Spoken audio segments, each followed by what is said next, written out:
military activity and improvement of the humanitarian situation in the 4 de-escalation zones. Astana reaffirms its readiness to further the political process to achieve peace and stability in Syria. I want to underline that the Astana platform complements the Geneva platform and is not intended to replace it.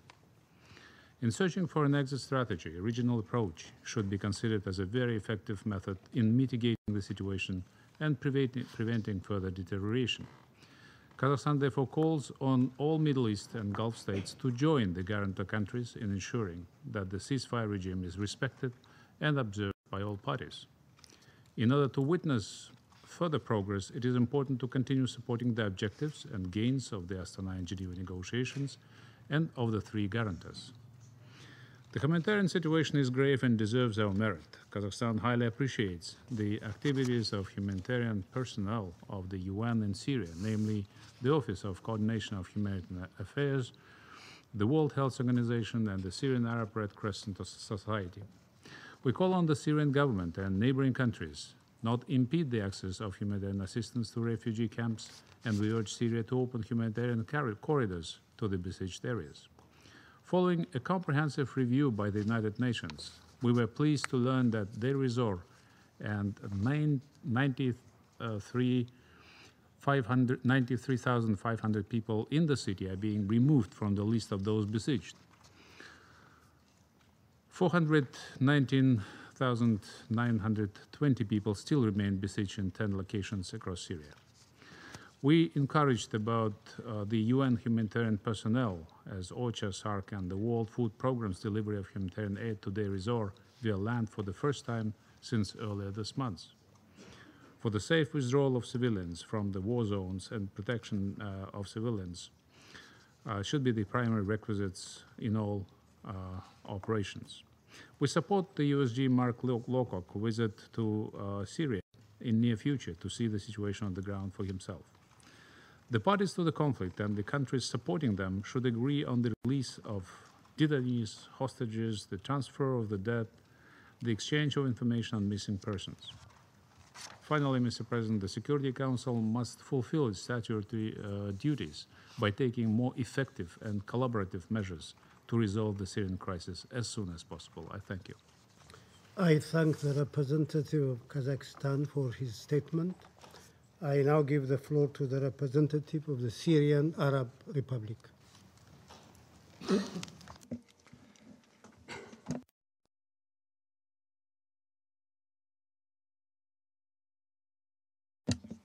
Thank you, Mr. President.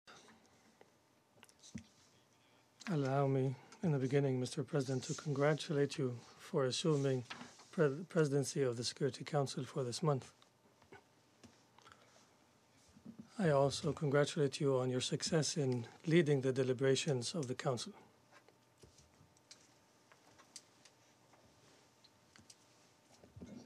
Mr. President, by just listening to some of the briefings from some of our colleagues just now, by just comparing these briefings or these statements, such a comparison indicates that some know what they're talking about and what's happening in Syria by virtue of being on the ground and their political involvement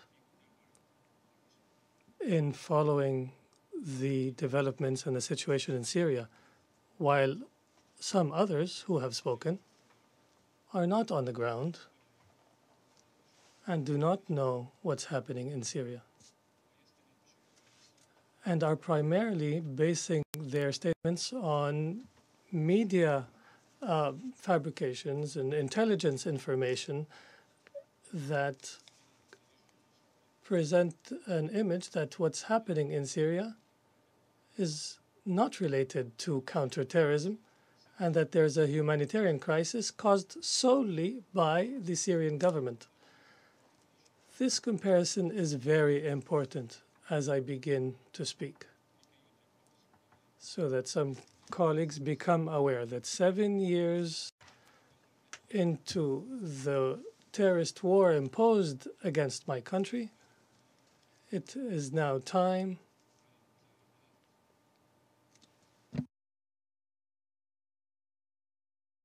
to seize all one-upmanship and all delusive tactics.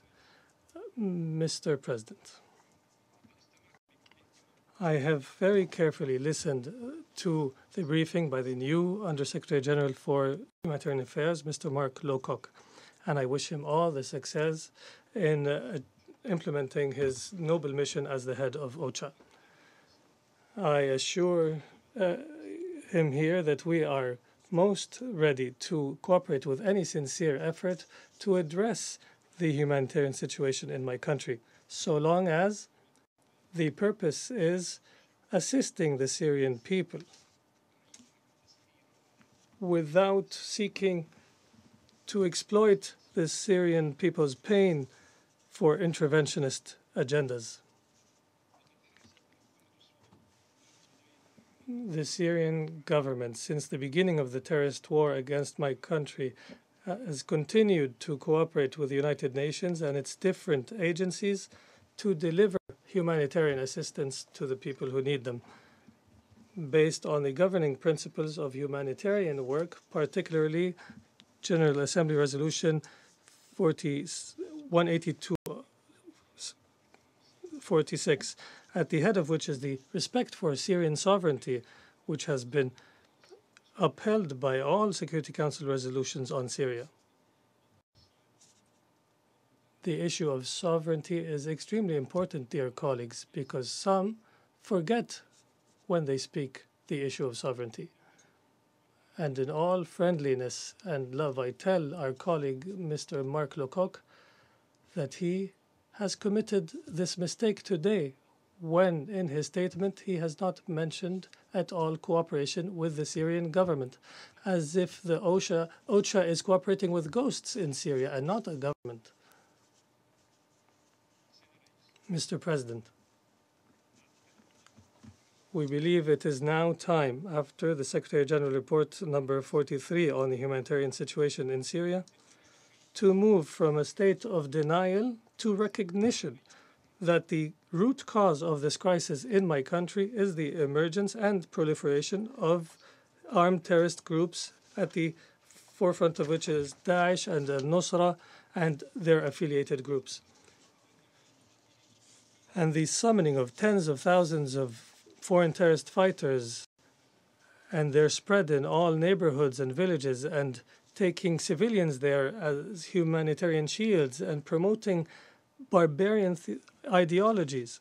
This has been affirmed by the report of the Analytical Support and Sanctions Monitoring Team established pursuant to Resolution 1526, and that has been issued as document S/2015/358.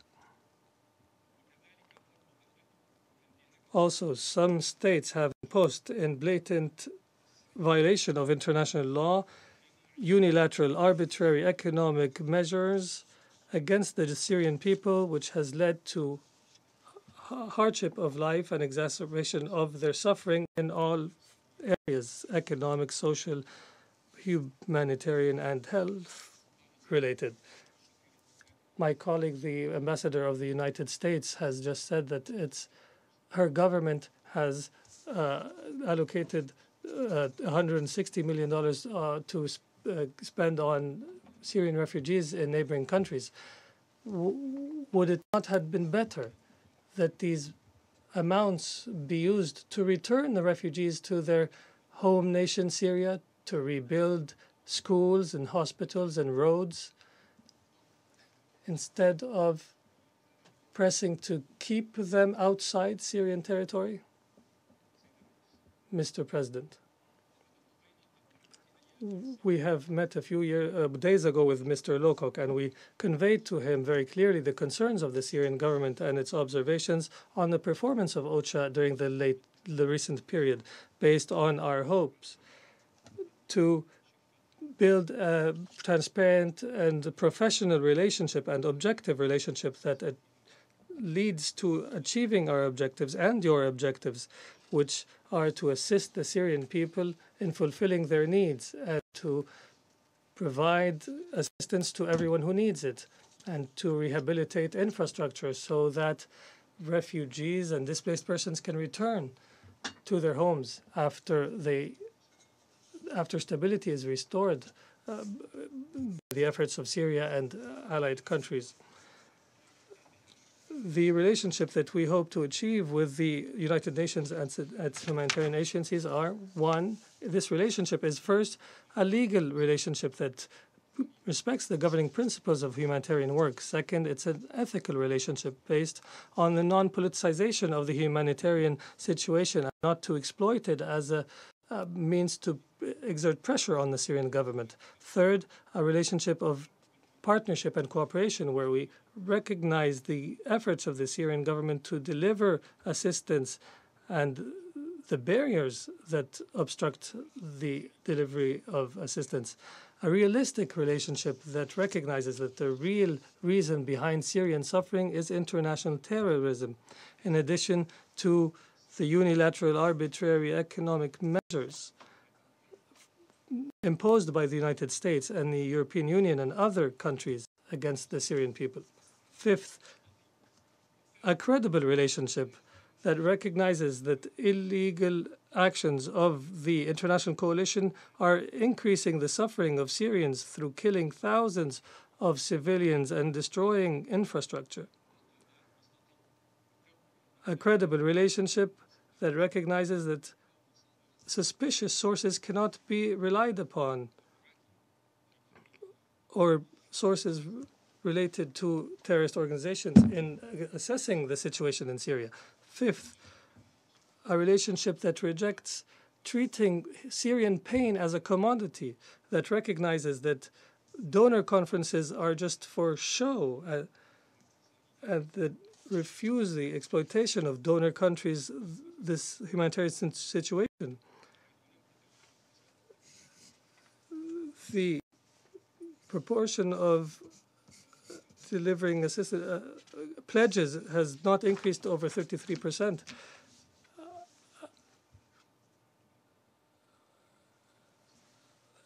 A relationship that also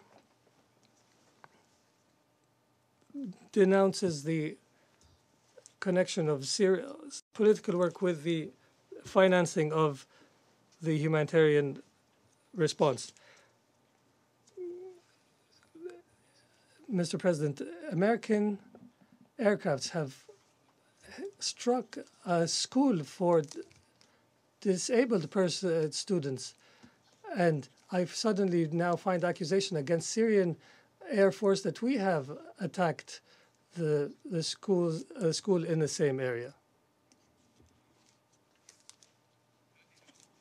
This relationship I am speaking of, Mr. President, must not only aim to lift the suffering, or it must be based on trust and partnership and cooperation and dialogue and professionalism and credibility, and not on the basis of imposing conditions that violate Syrian sovereignty.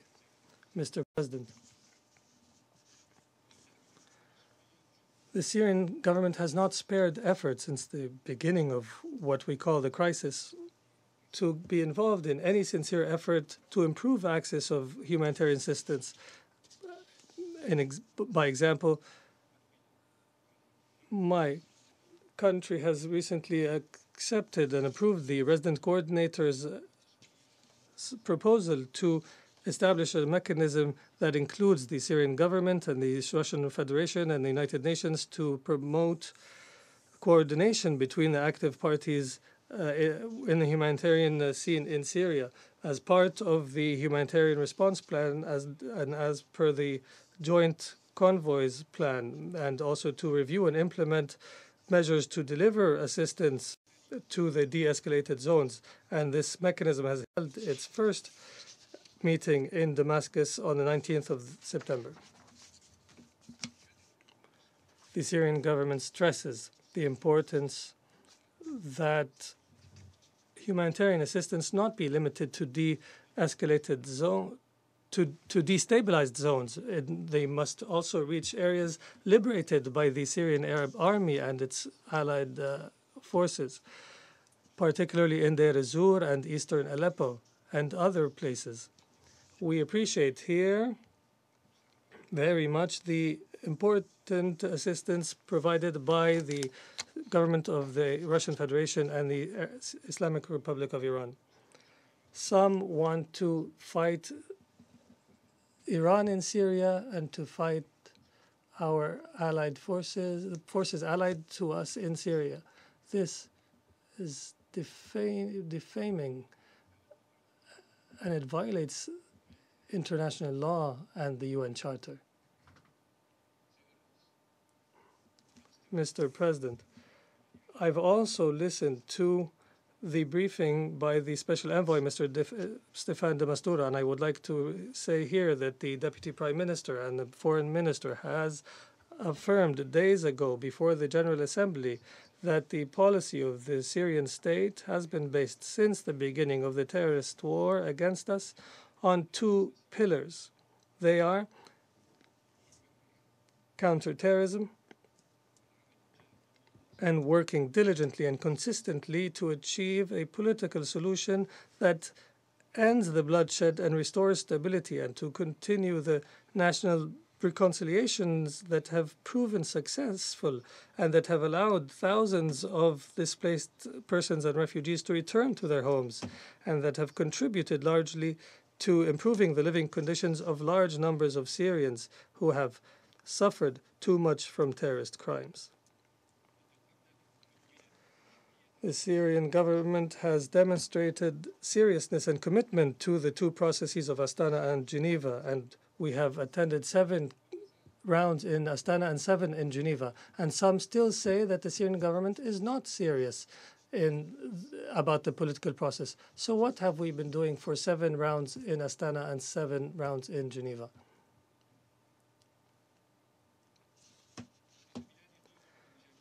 My country views positively the Astana process and the resulting identification of de-escalated zones, hoping that we will reach a real end of all fighting and separate the terrorist organizations such as Daesh and Nusra and others from the other groups that have agreed to join the Astana process. What is wrong about this, I say here? What is wrong? Isn't this compatible with the Security Council resolutions? In the same vein, my government renews its commitment to the Geneva process and seeks to advance it. And the Syrian delegation has joined all rounds of the Geneva negotiations seriously and responsibly. And lately, we have had a very useful round with the Special Envoy and his team, where we have focused on 2 topics: combating terrorism and meetings of the experts of constitutional law. In conclusion, Mr. President, my government reiterates it will continue to combat international terrorism on all the territory of the Syrian Arab Republic. I repeat, all the territory of the Syrian Arab Republic. And we stress our fixed position that the solution to this crisis in Syria is a political solution, inter-Syrian, based on inter-Syrian dialogue with Syrian leadership, without external intervention and without conditions. Thank you, Mr. President. The Arab Republic for his statement. The representative of the United States has asked for the floor to make a further statement. I give her the floor. Thank you, Mr. President. I wanted to respond to a couple of things that I think were said that I think is important that we set the record straight. On Russia's assertion that we should see an end to the cross-border assistance due to gains made in access would be false. Mr. Lowcock just briefed that the UN was only able to reach 280,500 people last month with interagency convoys out of 1.3 million people requested. That's only 21%. Meanwhile, the UN reaches more than 1 million people each month cross-border. These are 1 million people who would be left with nothing if we ceased cross-border aid. In addition, Syrian regime continues to remove medical items from convoys and artificially reduces the beneficiary numbers. These actions are not demonstrations of goodwill from the government, and they're not a government we can trust. Now is not the time to reduce our tools to reach people in need. Syrians have suffered for nearly 7 years. In short, cross-border assistance must continue in order to save millions of people from death and destruction. I will also say that so many of us want to see an end to the Syrian crisis. We all have watched too many people suffer. We've all met in the Security Council too many times to discuss the situation. But I would like to explain to our Syrian counterpart that the refugees didn't leave Syria just because of terrorists. I went there and spoke to the ones in Jordan. I spoke to the refugees in Turkey. And all of them, whether they were in a camp or not in a camp, said their bigger fear was the regime. The reason they left Syria was out of fear for terrorism, but also out of fear of their very own government. And so you were talking about aid, and it was $697 million that is going to host countries, but we're giving those to host countries because we know they take care of their people, and we've seen proof that they take care of their people. We would like to give that money to Syria. We would like to give that money to their government if we can see proof that they are taking care of their own people. And so trust has to be earned. Trust has to be taken in based on good faith and goodwill. We haven't seen that. We're not giving up on seeing that. But there is no way that you can come to this council and talk about the fact that anyone's doing anything politically in this situation, because the truth of the matter is the only political thing we all want is for Syrians to be able to go home and live under a government that takes care of their own people. So give us proof. Give us proof that you're doing good by your people. Give us proof that Syrians are better for being back in Syria and not in Turkey and Jordan, because right now they're being better taken care of in Jordan and Turkey than they've ever been in Syria. And they deserve to go home, and they deserve to feel safe, and they deserve to be in a place where the government takes care of them. Thank you. I thank the representative of the United States for her statement. The representative of the Russian Federation has asked for the floor to make a further statement. I give him the floor. Yes, thank you, sir. I do not intend to engage in any polemicism, but I would like to note that we need to get to the bottom of the statistics. We need to look at the statistics and the figures, including the statistics as regards the number of people in Syria who have access to humanitarian assistance, people who've received assistance from the United Nations. I think that this is one of the challenges which the new Undersecretary General will have to deal with. I remember very well last time we discussed the matter of Syria, including humanitarian access. We discussed this some time ago, and this was in the consultations room with a representative of OCHA who provided us with compelling data as to the number of people receiving humanitarian assistance.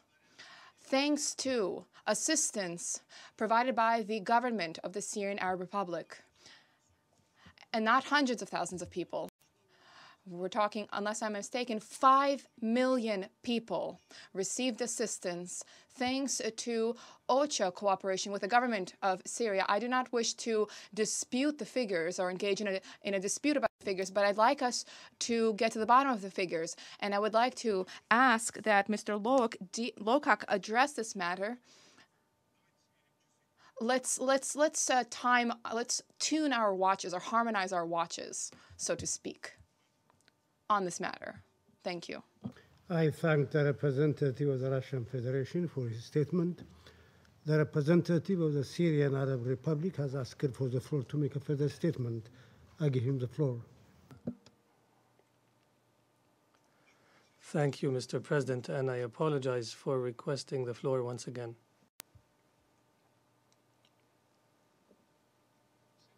Mr. President,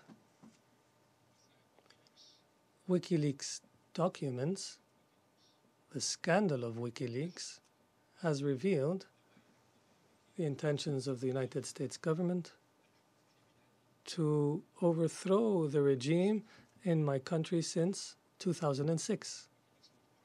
WikiLeaks documents have been printed in the US, and the book is available on Amazon. Whoever wants to acquire the book, it's available. Secret telegraphs between the embassy and the American ambassador in Damascus. There was a plot to overthrow the regime in my country. That was the first point. Second, the memoirs of Hillary Clinton, where she confessed that the American administration was the one that created Daesh and al-Nusra and al-Qaeda, etc. Tens of books that were written inside the US and in Europe, all that have addressed the using terrorism as manipulation, particularly to undermine governments in our Arab and Middle Eastern region. Third, does anyone forget what has happened in Iraq? Can we forget the scandal of the occupation of Iraq and what it led to? And all the resulting catastrophes in our area and in Iraq? Who has called upon and permitted the coalition forces to enter my country, and what are they doing over on our territory in Syria? Is there any justification for this? How can my country's sovereignty be militarily violated in many areas in a blatant and extreme violation of international law? What are American forces doing in our land, and who called upon them to come? Fifth, why did the United States and the Pentagon establish the operations room in Amman? Was it not to train terrorists and send them across the border to my country? Number 6. Have we forgotten that the former U.S. administration has spent $500 million to train 39 terrorists only? $500 million to train 39 terrorists to liberate Syria from its regime. The end was that these 39 terrorists joined Daesh using with their American weapons. Number 7, who attacked Thirda Mountain, the Syrian army at Thirda Mountain in Deir ez-Zor on the 17th of July, September, a year ago? Was it not American aviation, American Air Force that attacked Deir ez-Zor and the Syrian army there, which was protecting 300,000 Daesh members? What was the result? That the American attack there allowed Daesh to attack Deir ez-Zor for an entire year. And the situation has repeated recently. On the 21st of September, this month, the Syrian Defense Ministry and the Russian Defense Ministry have announced that Deir ez-Zor will be liberated from Daesh within 1 week. And our army was at the limit of the Deir ez-Zor, and we have eliminated 850 members of Daesh in Deir ez-Zor. And the terrorists withdrew, and the Syrian army regained control of Deir ez-Zor and areas around Deir ez-Zor. Imagine, ladies and gentlemen, what happened next. The international coalition led by the United States ceased its operations in al-Raqqa, which is the stronghold of Daesh, and advanced the Free Syrian Army, as it's called, to Deir ez-Zor, which our army was liberating. The coalition seized operations in Raqqa and pushed the Syrian Democratic Forces, as they are called, in Deir ez-Zor, as though the Americans are racing the Syrian army to reach Deir ez-Zor instead of fighting Daesh in Raqqa.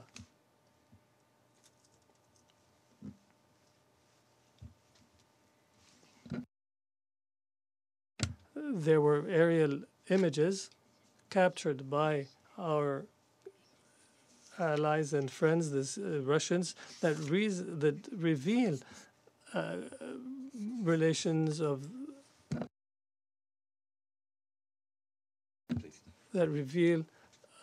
American troops and ISIL, Daesh forces exchanging locations without fighting.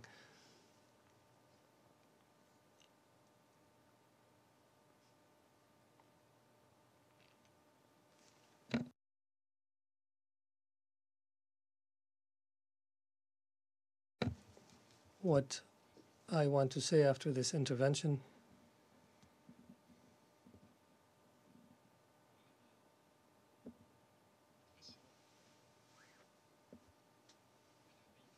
is that American conduct, American, European conduct now, and their attitude towards what's taking place in my country goes against all resolutions that you have adopted since this beginning of the crisis in Syria.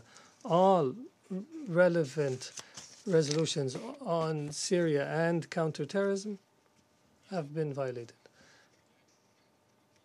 The United States government must become aware and know that we are a sovereign state, just like the United States itself.